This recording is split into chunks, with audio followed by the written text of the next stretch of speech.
राम राम दोस्तों, मैं PL sir अपने YouTube चैनल पीएल सर पर आप सभी का हार्दिक स्वागत एवं अभिनंदन करता हूं। जैसा कि आपको विदित है, आज से मैं आप लोगों के लिए लेकर के आया हूं अपनी चैनल पर परीक्षा तक लगातार जितना मुझसे संभव हो पाएगा उतना मैं आप लोगों के लिए 10th क्लास की जो हिंदी की व्याकरण है उसको मैं शुरू करने जा रहा हूं आज से।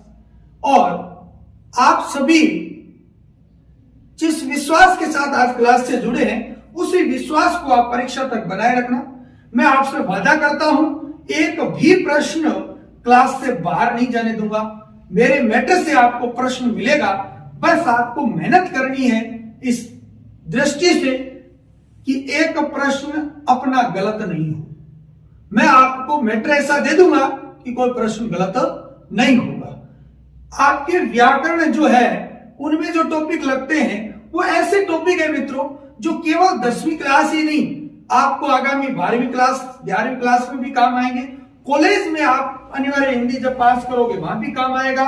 दूसरी बात, उससे आगे जो अपने सीटी एलडीसी सब कंपटीशन एग्जाम की तरफ बढ़ेंगे उसमें भी यही टॉपिक लगते हैं। तो अपने साथ मैं आपको उस दृष्टि से लेकर के चलूंगा। अपने साथ वो बंदे भी हैं कंपटीशन वाले भी, तो आप विश्वास करके मित्रों आज से आपकी क्लासें आनंददायक रहेगी। जो टॉपिक आपके 12वीं क्लास में मेरे साथ जुड़े थे, कुछ टॉपिक आपके काम नहीं आ रहे थे, आज से हर एक टॉपिक आपके काम आएगा। बेहतरीन तैयारी में आपको करवाऊंगा, यहां से प्रश्न बाहर नहीं जाएगा, सभी के लिए इंपॉर्टेंट है। पहले मैं आपको एक रिक्वेस्ट आपसे करूंगा कि नए सदस्य जो भी आज जुड़े हैं वो चैनल को सब्सक्राइब कर लें, बेल आइकन को दबा लें ताकि आपको नोटिफिकेशन नेक्स्ट क्लास के लिए मिल जाए। और आप ज्यादा से ज्यादा संख्या में नए स्टूडेंट को जोड़े, उनको प्रेरित करें। आपको क्लास, अगर आप आज क्लास देखिए, आपको रियल में अच्छी लगती है कि इससे हमें अच्छे अंक प्राप्त होंगे, अच्छा मैटर में दिया जा रहा है, तो आप नए सदस्यों को जोड़ना, उनसे सब्सक्राइब करवाना, ये मैं आपसे विनम्र प्रार्थना करता हूं। तो अब ज्यादा देर ना करते हुए चलिए मैं ले चलता हूं आपको पहले आपके सिलेबस की ओर कि आपके सिलेबस में क्या है, माध्यमिक शिक्षा बोर्ड में किस प्रकार के आपके सिलेबस से प्रश्न आते हैं, लघुतरात्मक, अतिलघुतरात्मक, वस्तुनिष्ठ, इनकी संख्या आपके कितनी इन व्याकरण से प्रश्नों की रहती है, कितने अंक के आते हैं, और उनका प्रारूप भी मैं आपको बता देता हूं कि कौन कौन से प्रश्न किस प्रकार से आते हैं वो। तो चलिए देखते हैं प्रश्नों को। तो पहले चर्चा करते हैं बेटा आपके सिलेबस की। सिलेबस में जो आपके व्याकरण के टॉपिक दे रखे हैं उनमें मैं चर्चा करूंगा व्याकरण से संबंधित आपके प्रश्न कितने आते हैं, कैसे आते हैं। देखो, वस्तुनिष्ठ प्रश्न, वस्तुनिष्ठ में आपके क्या है, एक तो एबेसद वाले प्रश्न आते हैं, एक रिक्त स्थान के आते हैं। एबेसद और रिक्त स्थान के दो प्रकार के प्रश्न आते हैं, या तो एबेसद पूछा जाएगा या रिक्त स्थान पूछा जाएगा। तो बेटा वस्तुनिष्ठ में आपके कुल 6 प्रश्न आएंगे। कितने आएंगे? व्याकरण से संबंधित बात कर रहा हूं मैं, व्याकरण के 6 प्रश्न आएंगे, हर प्रश्न 1 नंबर का होगा। इस प्रकार आपके कितने नंबर हो गए? 6 नंबर हो गए। अगला अतिलघुतरात्मक प्रश्न, जिनकी संख्या 4 रहेगी, 1 नंबर का 1 आएगा। अतिलघुतरात्मक मतलब एक पंक्ति में उत्तर देना, 1.5 पंक्ति में, वो 4 प्रश्न आएंगे और उनकी संख्या 4 प्रश्नों में 1 अंक का 1 होगा, तो 4 नंबर के होंगे। फिर एक लघुतरात्मक प्रश्न जिसका 4 से 5 पंक्तियों में अपन उत्तर देते हैं, 1 प्रश्न आएगा और 2 अंक का होगा। इस प्रकार आपके टोटल प्रश्न आएंगे 11। व्याकरण में कितने प्रश्न आएंगे? 6 आपके एबेसद या रिक्त स्थान वाले, और 4 आपके 1-1, 1.5 पंक्ति, 2-2 पंक्तियों वाले उत्तर वाले, और 4 से 5-6 पंक्तियों वाले जो लघुतरात्मक है वो आएंगे 1 प्रश्न, वो आएगा। कुल 11 प्रश्न आएंगे, 12 अंक के आएंगे। अब ये जो प्रश्न है वो किस प्रकार से आते हैं? देखो, वस्तुनिष्ठ मैंने एक तो प्रश्न लिखा है, एक आइडिया के तौर पर आपके ऐसे प्रश्न आते हैं 10वीं क्लास में, ऐसे आएंगे। आंख शब्द का पर्यायवाची युग्म है, 4 ऑप्शन दे दिए, नमन, लोचन, द्रव्य। अब इनका उत्तर नहीं करवाऊंगा, अभी आपको केवल एक डेमो के रूप में बताएं। ऐसे प्रश्न आपके परीक्षा में आते हैं।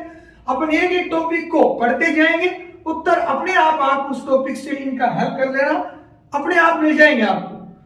तो पहला एबेसद के तौर पर ऐसा प्रश्न आएगा, रिक्त स्थान में ऐसे प्रश्न आएंगे। देखो, गाय, आदमी, पुस्तक आदि शब्द खालिस्तान संज्ञा का बोध कराते हैं। कौन सी संज्ञा का कराते हैं वो लिखना होता है। जिस सर्वनाम का प्रयोग खालिस्तान के लिए किया जाता है उसे प्रश्नवाचक सर्वनाम कहते हैं।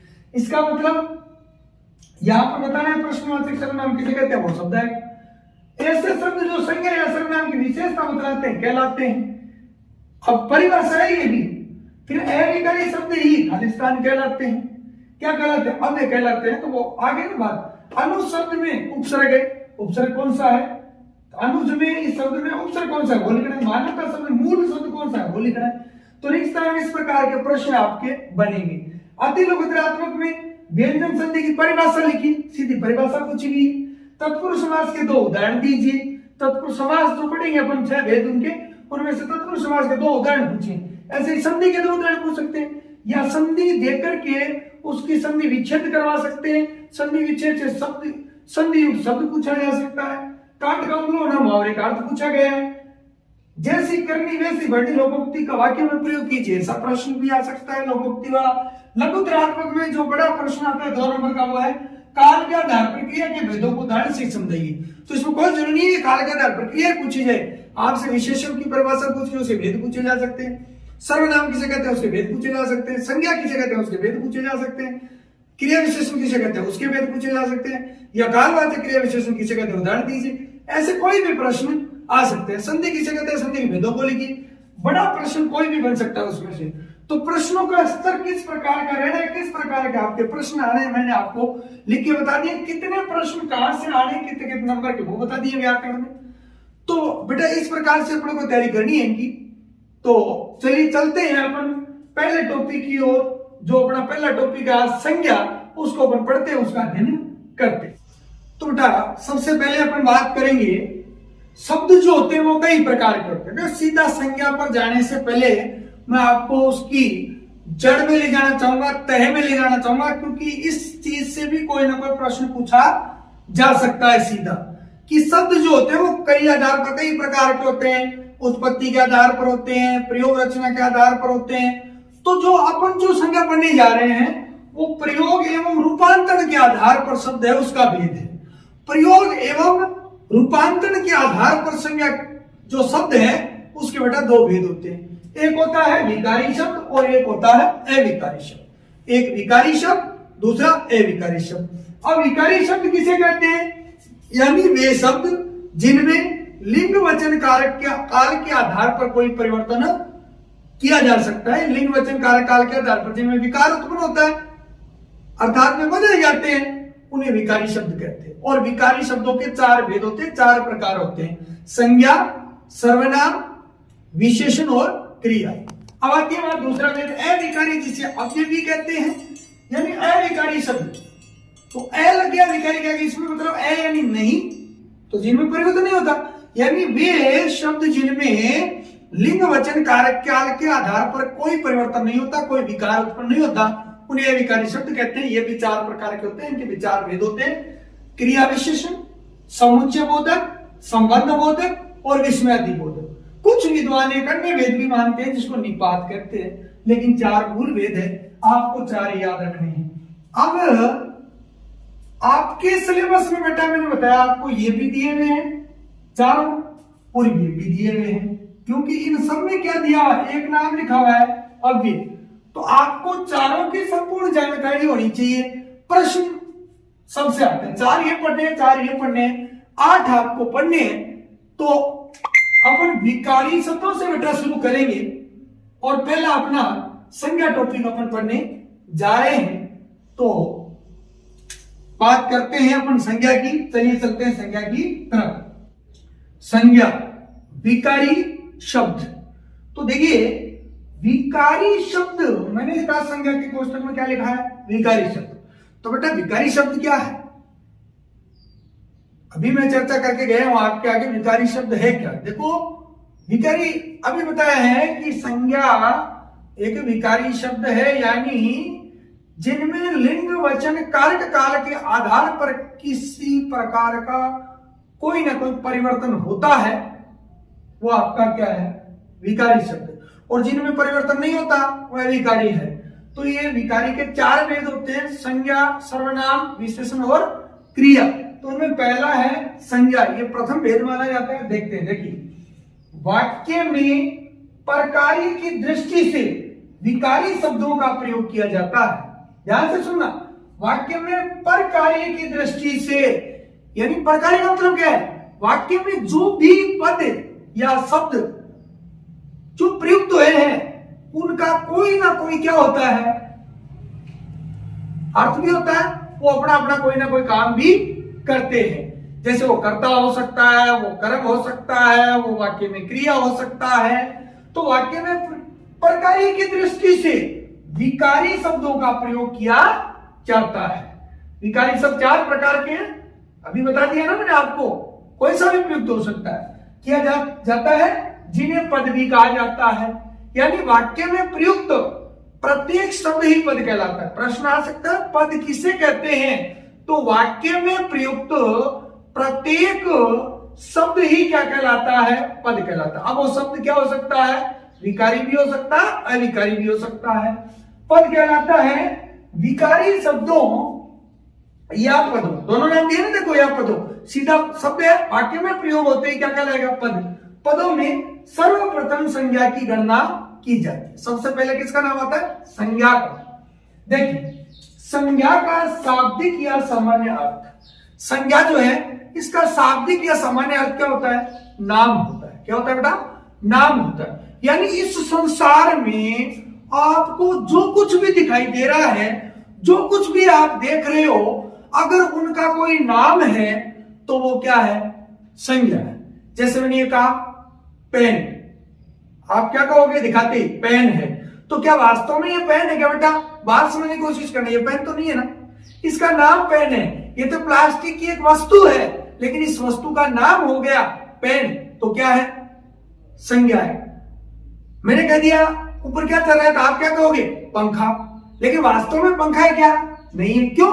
क्योंकि वो एक वस्तु है, उस वस्तु का नाम क्या है? पंखा है। मैंने कहा ये क्या है?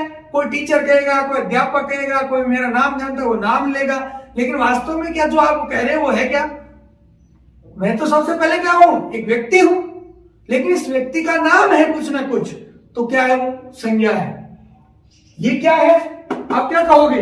बोर्ड। लेकिन क्या है? एक तो वस्तु है ये तो वास्तव में, लेकिन इसका नाम है कुछ ना कुछ, तो क्या है? संज्ञा। तो बात समझ गए होंगे, इस संसार में जो कुछ भी आपको दिखाई दे रहा है, आप देख पा रहे हो, अगर उनका कोई नाम है, अब वो वस्तु हो सकती है, कोई प्राणी हो सकता है, कोई स्थान हो सकता है, कोई भाव हो सकता है, कोई अवस्था हो सकती है, कोई दशा हो सकती है, कोई गुण हो सकता है। अगर इनमें से किसी का भी कोई नाम है तो वो क्या है? नाम है तो संज्ञा है। यानी noun is a name, name is a noun, या नाउन इज ए नेम। यानी संज्ञा ही क्या है? नाम है। क्या है? नाम है, वही संज्ञा है।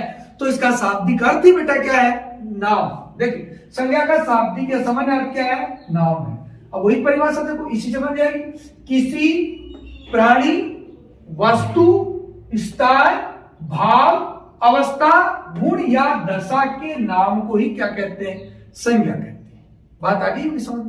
इनमें से कोई भी अगर कोई नाम आ जाता है इनमें से, तो वो क्या है? संज्ञा। जैसे देखो, एक ही बात याद रखो, संज्ञा का अर्थ ही क्या है? नाम है। संसार में जो कुछ भी आपको दिखाई दे रहा है, आपकी आंखों के सामने है, अगर उनका कोई नाम है तो वो संज्ञा है। देखिए, प्राणी, प्राणी में क्या है? अशोक, रजिया, आदमी, लड़की, शेर, गाय, मोर, कोयल, सांप, मेंढक, ये सब नाम है ना, प्राणियों के नाम है। अब प्राणी में पशु आ सकता है, पक्षी आ सकता है, व्यक्ति आ सकता है, व्यक्ति में भी आदमी, पुरुष, स्त्री सब आ सकते हैं।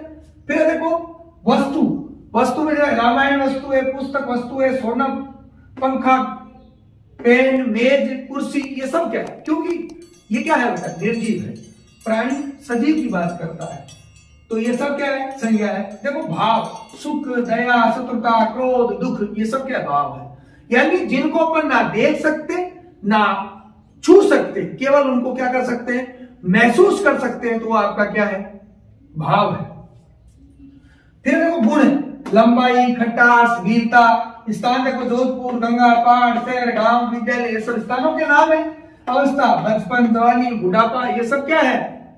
अवस्थाएं है, नाम है। दशा, अमीरी, गरीबी, आजादी, ये सब क्या है?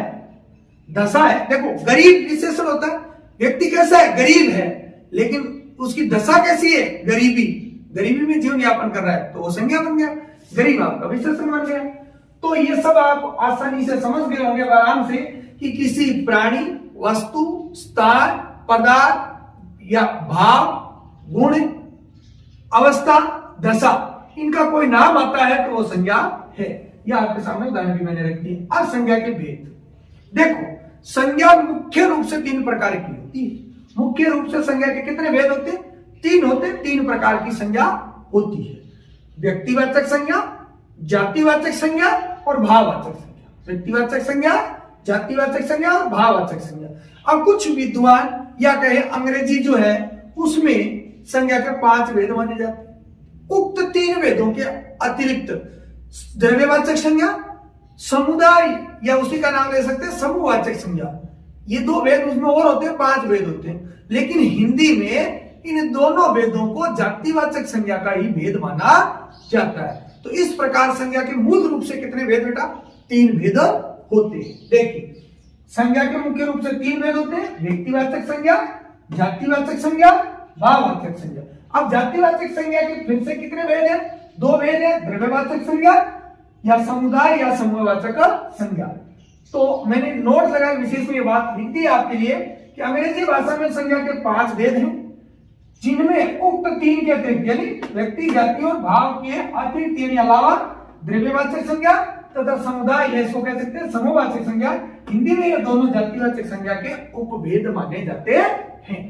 इस प्रकार से ये संज्ञा के भेद होते हैं। तो बेटा यहाँ तक आपको क्या याद रखना है? संज्ञा का अर्थ याद रखना है, संज्ञा की परिभाषा याद करनी है, संज्ञा के भेद याद करने हैं। इतनी बात आपको याद रहनी चाहिए। प्रश्न सीधे सीधे आते हैं। अगर प्रश्न आपका परिभाषा से संबंधित आता है क्या है? भेदों से संबंधित। और अगर ऐसे दे दिया जैसे राम लिख दिया, राम में संज्ञा है व्यक्तिवाचक, जातिवाचक, भाववाचक, तो ये सब अपन इससे पहचान करेंगे। देखो ये सामूहिक रूप से मैंने लिखा है, ये यानी संसार में जो कुछ भी है कोई और उसका नाम है तो वो संज्ञा है। अब वो नाम किसी प्रकार, कोई व्यक्ति का हो सकता है, कोई वस्तु का हो सकता है, कोई गुण का हो सकता है, कोई दशा का हो सकता है, कोई अवस्था का हो सकता है, कोई पदार्थ का हो सकता है, कोई भाव का हो सकता है, किसी प्रकार का हो सकता है। अब इन नामों संयुक्त रूप से इनको संज्ञा कहेंगे, लेकिन इनका अलग अलग नाम, व्यक्ति में कौन सा आएगा, जाति में कौन सा आएगा, भाव में कौन सा आएगा, इनकी जानकारी हम अलग अलग लेते हैं। फिर आपका वो प्रश्न भी हल हो जाएगा। जो ऑप्शन आता है रिक्त स्थान का आता है या अवसर का आता है, परिभाषा नहीं पूछ के वो प्रश्न पूछता है, तो वो अपन एक एक की डिटेल से जानकारी लेते हैं, वो आराम से हल हो जाएगा। तो चलिए देखते हैं पहला व्यक्तिवाचक संज्ञा। तो बेटा देखते हैं जो संज्ञाएं हैं उनके मूल रूप से जो 3 भेद हैं, व्यक्तिवाचक, जातिवाचक और भाववाचक, उनको अलग अलग, यानी इस संसार में कोई भी नाम है, किसी भी वस्तु का, व्यक्ति का, स्थान का, प्राणी का, दशा का, गुण का, अगर कोई नाम है तो वो संज्ञा है, अपने को पता है। लेकिन उनमें से जो भी शब्द दिया हुआ है नाम का, उनमें से छटनी करने को कह दे कि व्यक्तिवाचक है, जातिवाचक, भाववाचक, तो क्या करें? तो तीनों को अलग अलग समझते हैं। देखो व्यक्तिवाचक संज्ञा यानी जिस संज्ञा शब्द से किसी एक शब्द में याद रखो कि व्यक्तिवाचक संज्ञा एक की बात करता है, विशेष की बात करता है। अर्थात यानी जिस संज्ञा शब्द से किसी एक ही जाति की, एक ही जाति क्यों, एक विशेष व्यक्ति, विशेष प्राणी, विशेष वस्तु या विशेष स्थान का बोध करवाए, उन शब्दों को ही अपन क्या कहते हैं? व्यक्तिवाचक संज्ञा कहते हैं। देखिए जिस संज्ञा शब्द से किसी एक ही जाति की, एक ही जाति, जैसे कोई गाय ले, गाय जाति का पूछ लिया, जैसे भेड़ का पूछ लिया, बकरी का पूछ लिया, पहाड़ का पूछ लिया, नदी का नाम दे दिया, तो जाति तो एक ही, एक ही जाति की एक विशेष व्यक्ति, एक ही, या तो विशेष व्यक्ति होगा, या कोई विशेष प्राणी होगा, या कोई विशेष स्थान होगा, या कोई विशेष वस्तु होगी, तो उनके नाम का बोध होता है, उसे व्यक्तिवाचक संज्ञा कहते हैं। व्यक्तिवाचक संज्ञा विशेष का बोध कराती है, सामान्य का नहीं।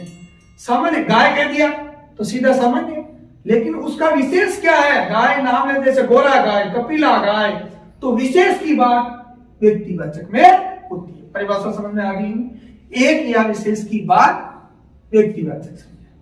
जैसे व्यक्ति विशेष में गोविंद, सरोज, राम, शेक्सपियर, सीधी सी बात है, स्त्री या पुरुष का कोई भी नाम आप पढ़ते हो, उस क्लास के नाम ले लो, घर पे ले लो, गांव के ले लो, शहर में ले लो, जहां विश्व में कोई नाम है उनके नाम रख दो, स्त्री पुरुष का, तो व्यक्ति विशेष। प्राणी विशेष, प्राणी विशेष मैंने आपको बताया था, व्यक्ति भी आता है, पशु भी आता है, पक्षी भी आते हैं, जानवर भी आते हैं, सब आते हैं जो सजीव है। तो देखिए चेतक क्या है, घोड़े का नाम है तो घोड़ा विशेष। एरावत क्या है, हाथी का नाम है।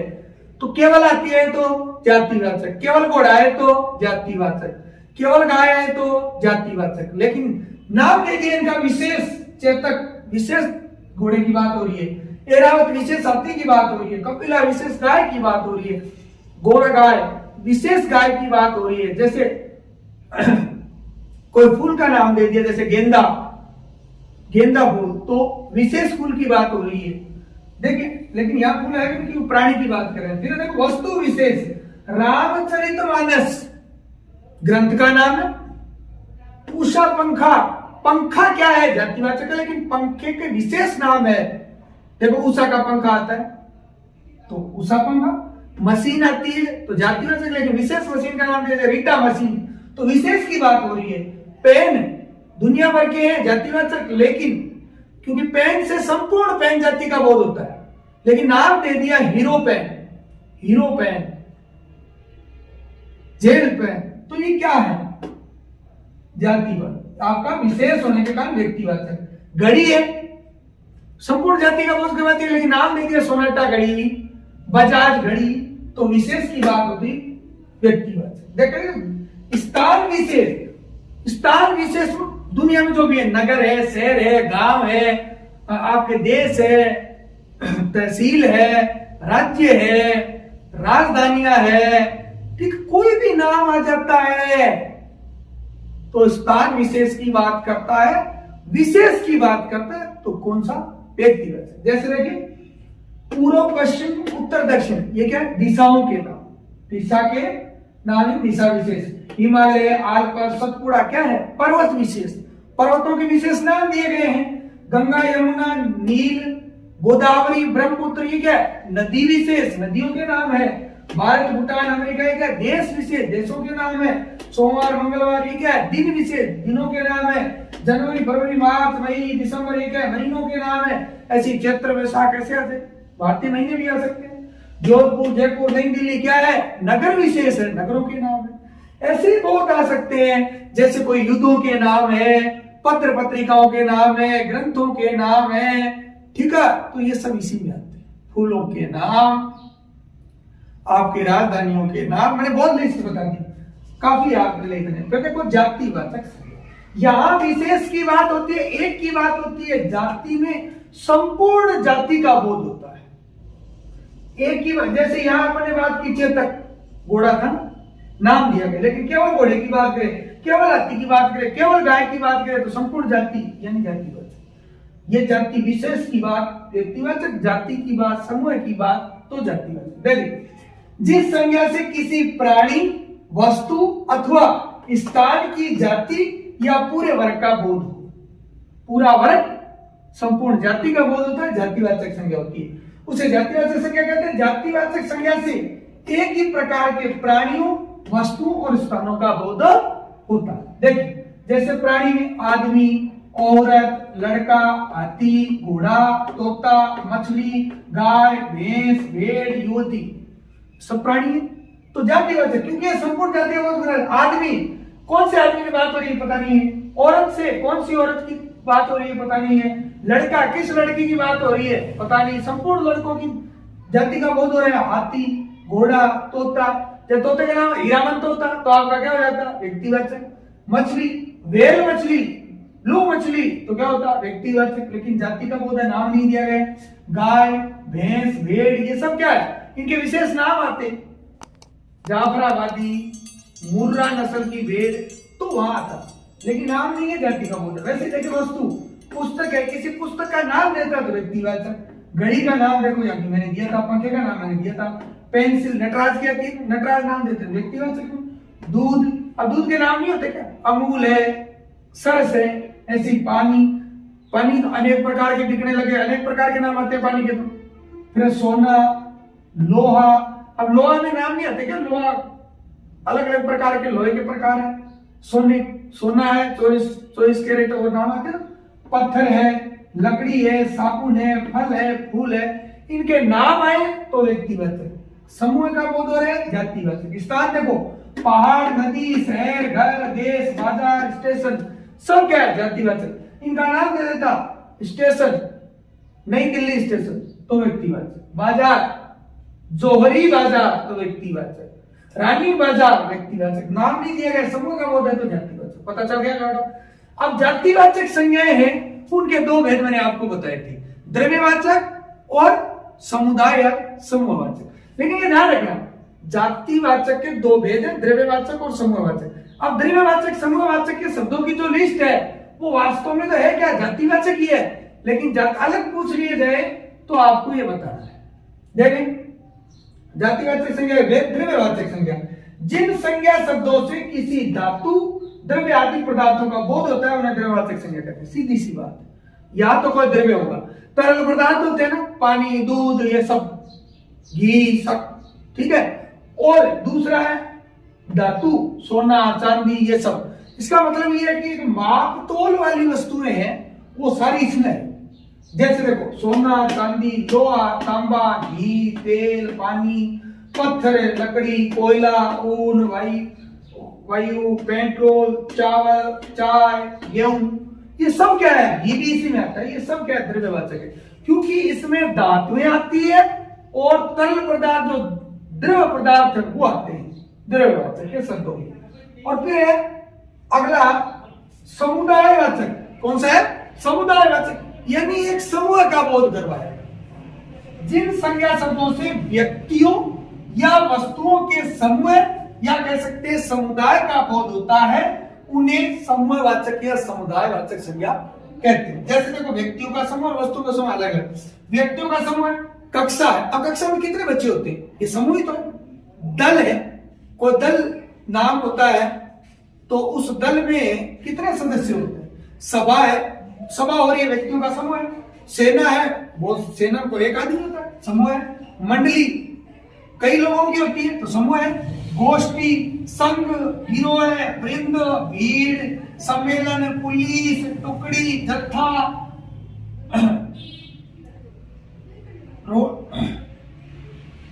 कुटुंब, परिवार, ये सब क्या है? व्यक्तियों का समूह है। क्या है? व्यक्तियों का समूह। वैसे वस्तुओं का समूह देखो, ढेर, कुंज, आगार, झुंड, गुच्छा, बोझ, ये सब क्या है? वस्तुओं का समूह है।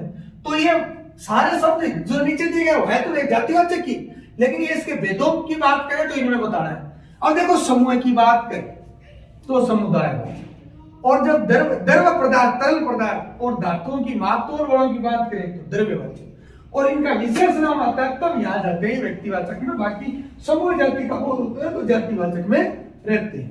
तो दो भेद बेटा आपको समझ में आ गया होगा, व्यक्तिवाचक और जातिवाचक। अब अपन देखते हैं भाववाचक संज्ञा। कौन सी संज्ञा?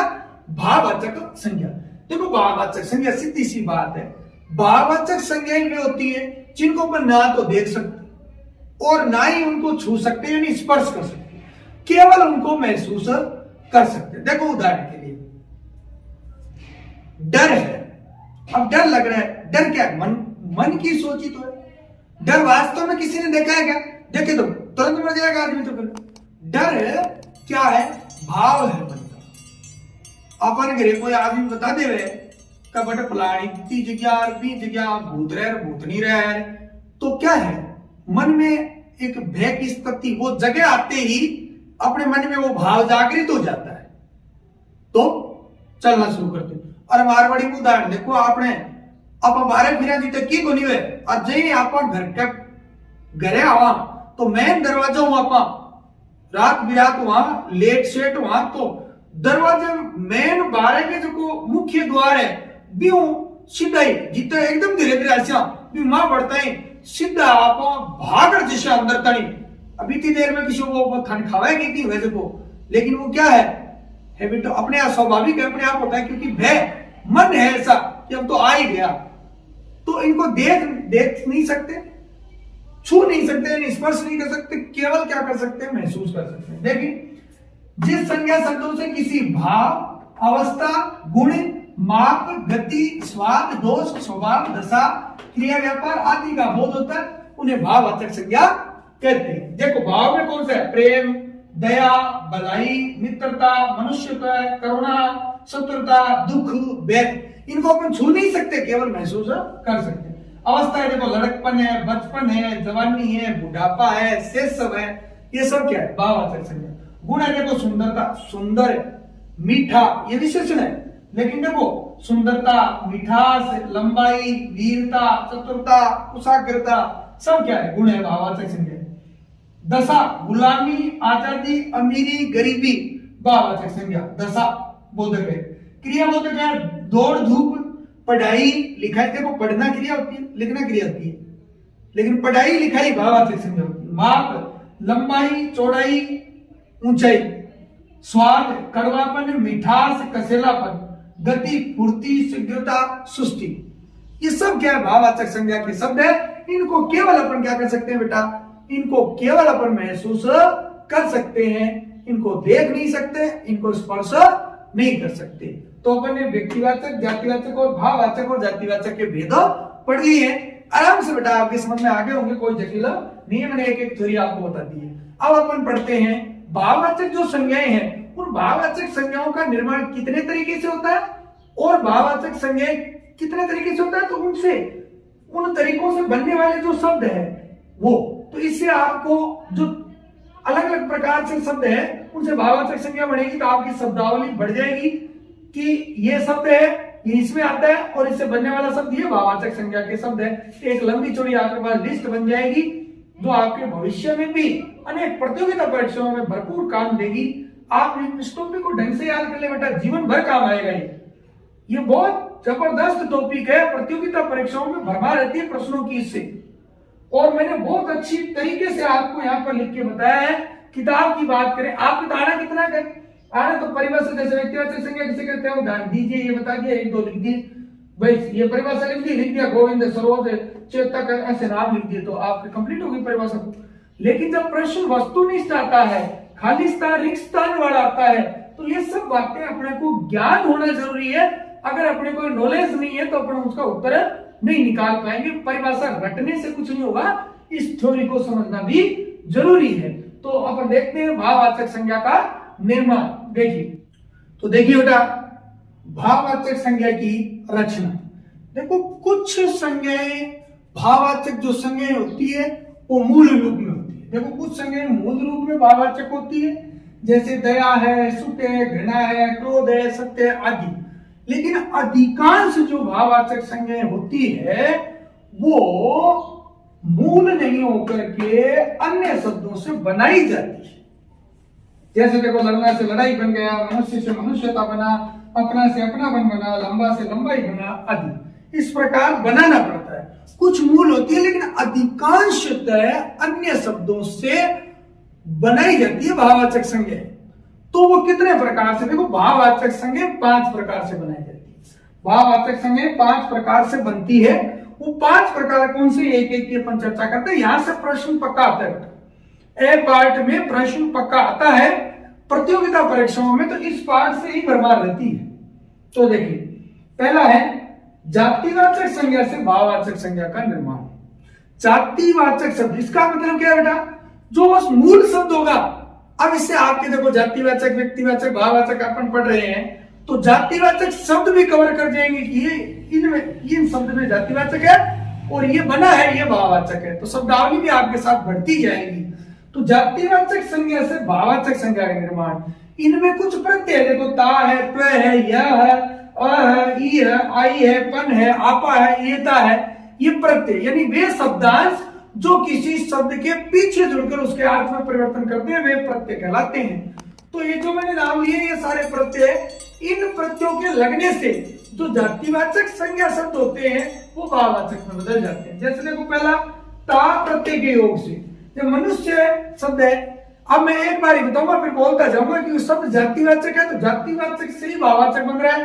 तो सारे सब जातिवाचक है, बनने वाला भाववाचक। तो मनुष्य, मनुष्य से ता जुड़ते क्या बन गया? मनुष्यता भाववाचक संज्ञा। प्रभु में ता जुड़ा प्रभुता, मित्र में जुड़ा मित्रता, दानव में जुड़ा दानवता, शत्रु में जुड़ा शत्रुता, मानव में जुड़ा मानवता।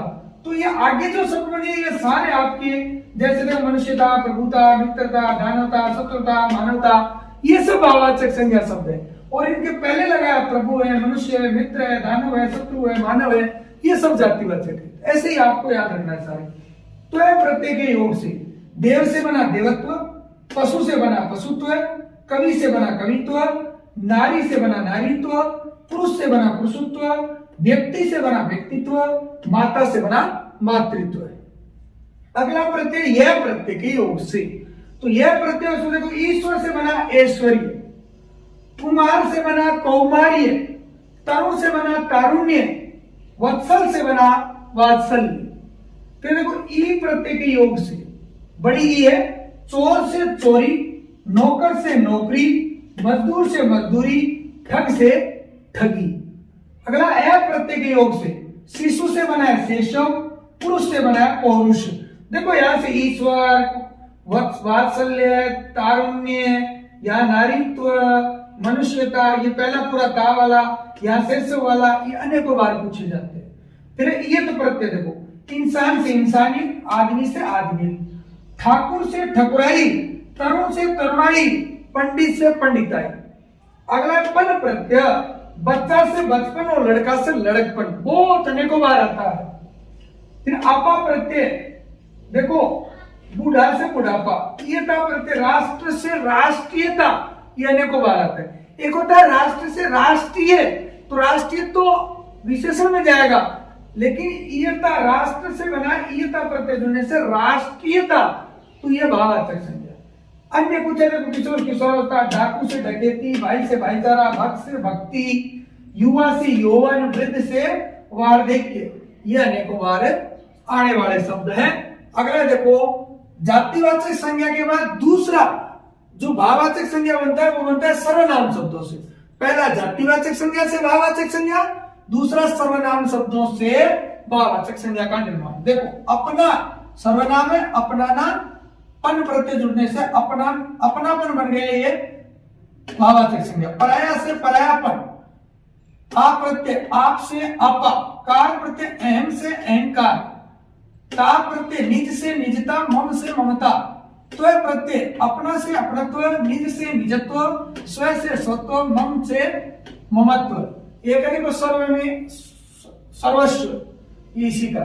तीसरा विशेषण शब्दों से भाववाचक संज्ञा का निर्माण। इसमें देखो, अपनापन, परायापन, अहंकार, ममता, निजता, निजत्व, ममत्व, ये अनेकों बार परीक्षा में आते हैं। अब विशेषण शब्दों से भाववाचक संज्ञा का बनना, विशेषण यानी जो संज्ञा सर्वनाम की विशेषता बताने वाले शब्द होंगे, उनसे ये प्रत्यय जोड़ करके आई हुई बना करके अपन क्या बना लेंगे? भाववाचक संज्ञा। जैसे देखो, कठिन कठिनाई, अच्छा से अच्छाई, ऊंचा से ऊंचाई, गहरा से गहराई, लंबा से लंबाई, चतुर से चतुराई, भला से भलाई। अब ये भलाई, अच्छाई, ऊंचाई, लंबाई, ये कई बार परीक्षा में आते थे। इमा प्रत्यय, अरुण से अरुणिमा, काला से कालिमा, हरित से हरितमा और महा से महिमा। बड़ी, अमीर से अमीरी, गरीब से गरीबी, चालाक से चालाकी, कंजूस से कंजूसी, लाल से लाली, सर्द से सर्दी, तो गर्म से गर्मी। ये बहुत महत्वपूर्ण है, ई वाला ध्यान रखना, इमा और ई वाला। फिर यह प्रत्यय देखो, उचित से औचित्य, उदार से औदार्य, चपल से चापल्य, धीर से धैर्य, निपुण से नैपुण्य, पतिव्रत से पातिव्रत्य, ब्रह्मचारी से ब्रह्मचार्य, मलिन से मालिन्य, सुंदर से सौंदर्य और सुभाग से सौभाग्य, स्वस्थ से स्वास्थ्य, सूर से शौर्य, मधुर से माधुर्य, विधवा से वेधव्य, पंडित से पांडित्य। ध्यान रखना, वेरी वेरी इंपॉर्टेंट ये प्रत्यय, इसमें बहुत सारे शब्द है जो अनेकों बार पूछे जाते हैं। फिर आस प्रत्यय देखो, खट्टा से खटास, मीठा से मिठास, दोनों ही 101% बेहतरीन। आ प्रत्यय कुशल से कौशल, लघु से लाघव, गुरु से गौरव, योगी से योग, सुहृद से सौहार्द, इसमें ये लघु और गुरु ये दोनों महत्वपूर्ण है। फिर आपा, बुढ़ापा, मोटा से मोटापा या मोटापा, जैसे छोटा से पन प्रत्यय जुड़े तो छुटपन बन जाता है ना, आगे आएगा। ता प्रत्यय मान से मानता, मूर्ख से मूर्खता, कुशल से कुशलता, कायर से कायरता, वीर से वीरता, सुंदर से सुंदरता, एक से एकता, कृपण से कृपणता, दुष्ट से दुष्टता, विपन्न से विपन्नता, आवश्यक से आवश्यकता। इसमें भी कुछ है, कायर है, मूर्ख है, एकता है, वीर है, सुंदर है, कृपण है, ये कई बार आते हैं। अगला त्व प्रत्यय, देखो वीर से वीरत्व, घना से घनत्व। पन प्रत्यय ये फिर महत्वपूर्ण है, छोटा से छुटपन, कच्चा से कच्चापन, बड़ा से बड़प्पन, ये बहुत महत्वपूर्ण है। पागल से पागलपन, तीखा से तीखापन, इसमें बड़प्पन वाला छुटपन वाला ज्यादा महत्वपूर्ण है। अन्य हम कुछ ये कह देखो, कड़वा से कड़वाहट, बहुत से बहुतायत, रमण से रमणीयता, हरा से हरियाली, विद्वान से विद्वता, भयानक से भय। तो ये है बेटा विशेषण शब्दों से भाववाचक संज्ञा का निर्माण या भाववाचक संज्ञा का बनना। अब अपन बात करते हैं इससे आगे चौथी, देखते हैं। तो भाववाचक संज्ञाओं के निर्माण में चौथा अपना प्रकार था, 5 प्रकार से जो निर्माण होता है उसमें चौथा है क्रिया शब्दों से भाववाचक संज्ञा का बनना। यानी जो क्रिया शब्द है उनसे भाववाचक संज्ञा कैसी बनती है। तो पहले शब्द दिया होगा क्रिया और उससे बनने वाला आगे शब्द होगा वो भाववाचक का होगा। तो देखिए बेटा, ए प्रत्यय लगने से कैसे बनता है। उतारना क्रिया है, उतार भाववाचक संज्ञा है। खेलना क्रिया, खेल भाववाचक संज्ञा। खोजना क्रिया, खोज भाववाचक संज्ञा। चलना क्रिया, चाल भाववाचक संज्ञा क्रिया। जीतना से जीत, दौड़ना से दौड़, मारना से मार, लूटना से लूट और हारना से हार। फिर आई प्रत्यय, आई यानी उतरना या उतारना क्रिया जो उससे उतराई, काटना क्रिया से कटाई, चढ़ना क्रिया से चढ़ाई, धोना क्रिया से धुलाई, कमाना क्रिया से कमाई, पढ़ना से पढ़ाई और लड़ना से लड़ाई। ये महत्वपूर्ण है, यहां से प्रश्न आते हैं। आप प्रत्यय जिससे पूजना क्रिया से पूजा, घेरना क्रिया से घेरा, झूलना क्रिया से झूला, झगड़ना क्रिया से झगड़ना। आन प्रत्यय उड़ना से उड़ान, थकना से थकान। आव प्रत्यय चढ़ना से चढ़ाव, चुनना से चुनाव, ये कई बार आता है, ध्यान रखना। बहाना से बहाव, फैलना से फैलाव, ठहरना से ठहराव और बचना से बचाव शब्द बनता है। आठ से घबराना क्रिया से घबराहट, चिल्लाना से चिल्लाहट, मुस्कुराना से मुस्कुराहट, झुंझलाना से झुंझलाहट, गुनगुनाना से गुनगुनाहट, छटपटाना से छटपटाहट। ई हंसना से हंसी, ये अनेकों बार पूछा जाता है। कुछ अन्य है, भिड़ना से भिड़ंत, जलना से जलन, खिलना से लिखना यानी लिखावट, बनाना बनावट, थकान यानी थकावट, रुकना यानी रुकावट, देना देन, लेना लेन। ये भाववाचक संज्ञा शब्द थे जो क्रिया शब्दों से भाववाचक संज्ञा का निर्माण होता है। अब है पांचवा और अंतिम अव्यय शब्दों से भाववाचक संज्ञा का निर्माण। अव्यय अपन पढ़ेंगे आगे, अभी अपन विकारी शब्द पढ़ रहे हैं। अविकारी को ही अव्यय कहते हैं, यानी जिनमें लिंग वचन कार्यकाल के आधार पर कोई परिवर्तन नहीं आते, अव्यय शब्द कहलाते हैं। तो ई प्रत्यय से देखो, ऊपर से ऊपरी बना, भीतर अव्यय से भीतरी भाववाचक संज्ञा बना, दूर से दूरी बना, ता प्रत्यय लगने से निकट जो अव्यय है उससे निकटता बन गया, समीप से समीपता बन गया। फिर यह प्रत्यय निकट से नैकट्य, नैकट्य और ही से मना, ही प्रत्यय लगा तो मना से मना ही बन गया। तो बेटा ये जो भाववाचक संज्ञा का जो निर्माण होता है 5 प्रकार से, यानी जातिवाचक संज्ञा से और विशेषण से, क्रिया से, किससे, भाववाचक संज्ञा है, अव्यय है, विशेषण है, इन सबसे इस प्रकार में 5 प्रकार से इनका निर्माण होता है। 5 प्रकार से इनका निर्माण होता है बेटा, अपन 5 प्रकार पढ़ चुके हैं। अब कुछ नियम है, देखो संज्ञा का प्रयोग, संज्ञा का प्रयोग मैं उसे विशेष नियम कहता हूं। ये कहता है वाक्य में प्रयुक्त होने पर कई बार एक संज्ञा दूसरी संज्ञा के रूप में प्रयुक्त होती है, यानी वो शब्द होता है व्यक्तिवाचक का, लेकिन उदाहरण ऐसा आता है कि वो व्यक्तिवाचक नहीं होकर भाववाचक मानी जाती है या जातिवाचक मानी जाती है। शब्द जातिवाचक का है लेकिन वो व्यक्तिवाचक मानी जाती है। कैसे उन नियमों का, बाकी तो वैसे ही रहते हैं जैसे अपन पढ़ के आते हैं। कुछ एक नियम है उनकी जानकारी आपको जरूरी है। वैसा उदाहरण आ गया तो आपको हर हाल में वो वैसे ही करना है। देखो पहला व्यक्तिवाचक संज्ञा का जातिवाचक संज्ञा के रूप में उदाहरण देखते ही आपको हल करना है। कैसे? देखिए बेटा, उदाहरण देखिए, आप तो पूरे विभीषण निकले। अब विभीषण तो क्या है? व्यक्तिवाचक संज्ञा का शब्द है, किसी का नाम है विभीषण, लेकिन यहां विभीषण नाम नहीं लिया गया है। विभीषण से यहां मतलब है घर का भेदी, घर का भेदी। तो आप तो पूरे विभीषण निकले और घर के भेदी निकले। तो यहां पर ये व्यक्तिवाचक संज्ञा नहीं होकर के क्या मानी जाएगी? जातिवाचक संज्ञा मानी जाएगी। दूसरा है जातिवाचक संज्ञा का व्यक्तिवाचक संज्ञा के रूप में प्रयोग, यानी जातिवाचक जो संज्ञा है उदाहरण उसका है, लेकिन वो होगी व्यक्तिवाचक में प्रयोग। देखो जातिवाचक संज्ञा शब्द अपनी संपूर्ण जाति या वर्ग का बोध न करा करके जब व्यक्ति विशेष या स्थान विशेष का बोध कराते हुए रूढ़ हो जाए तो वह जातिवाचक संज्ञा व्यक्तिवाचक संज्ञा का प्रतिनिधित्व करती है। कैसे? देखो उदाहरण देखो, पंडित जी भारत के प्रथम प्रधानमंत्री थे। अब पंडित तो जात है, तो जात तो जातिवाचक होती है, संपूर्ण जाति का बोध है, लेकिन यहाँ पर रूढ़ हो चुका है। पंडित किसके लिए? जवाहरलाल नेहरू के लिए, एक व्यक्ति के लिए। तो जातिवाचक होते हुए क्या है ये? अपन किसका बोध करवा रहे हैं? एक व्यक्ति विशेष का, तो व्यक्तिवाचक कहलाएगी। गांधी जी ने देश को आजादी दिलाई। अब गांधी जी क्या है बेटा? जातिवाचक।